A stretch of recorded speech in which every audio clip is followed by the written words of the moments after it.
This is so awkward. Footnote, this story will follow the superstructure of your typical superhero legend. So part 1, fanfare. Da na na na na na na. So awkward. Part 2, intro. I think if I have a superpower, that superpower is, without a doubt, my super awkwardness. And I think if I had a superhero name, my superhero name would be something like Uncomfortable Silent Steve.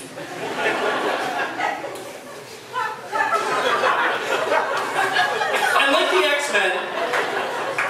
X-Men, I have a Stan Lee or a Stan Awkwardly origin story. Part 3, my Stan Lee origin story. I'm pretty sure I got my superpower in the womb.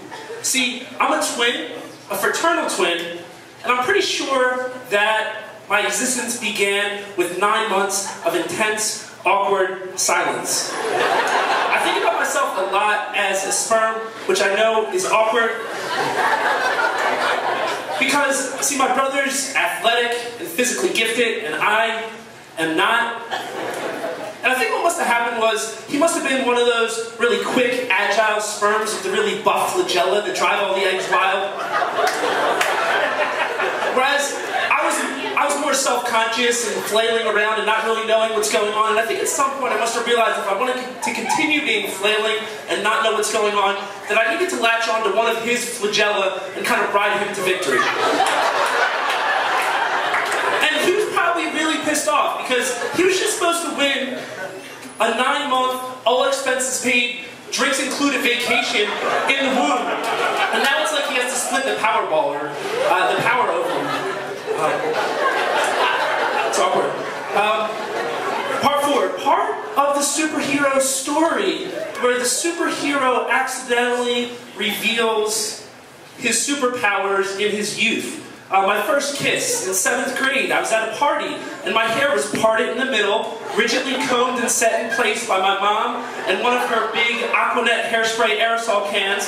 And as I went for the kiss, I think I knew that I was supposed to close my eyes, but I kept them open and my awkwardness kind of caused them to open up real big and googly. And as kids were pointing and laughing and shouting directions at me, and God only knows what my mouth was doing, the point of the story is that the next week, the girl who I kissed had said that she wouldn't let the kiss count as my first kiss because it was so bad. And so, I know, right? So, but it was 7th grade, and I was awkward, so she was right. And I mean, it gets even worse. Like freshman year of high school, my awkwardness caused a lot of really bad and awkward things to happen one night at a carnival. When I was on a ride with this girl, and I stretched in with my ostrich-like neck for the kiss. And my super awkwardness caused the ride to jolt into action, and at just that moment, I threw up like a little tiny bit into her mouth.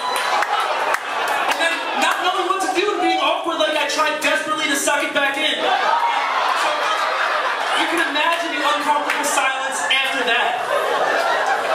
Lots of other terrible and awkward things have happened to me. For example, in 8th grade, I was over at a friend's house, down the shore, and I sat down on their nice couch, all of his family around, not knowing that I had a little cream puff size of fecal matter sitting on my leg. And the silence in that room after that must have just been powerful.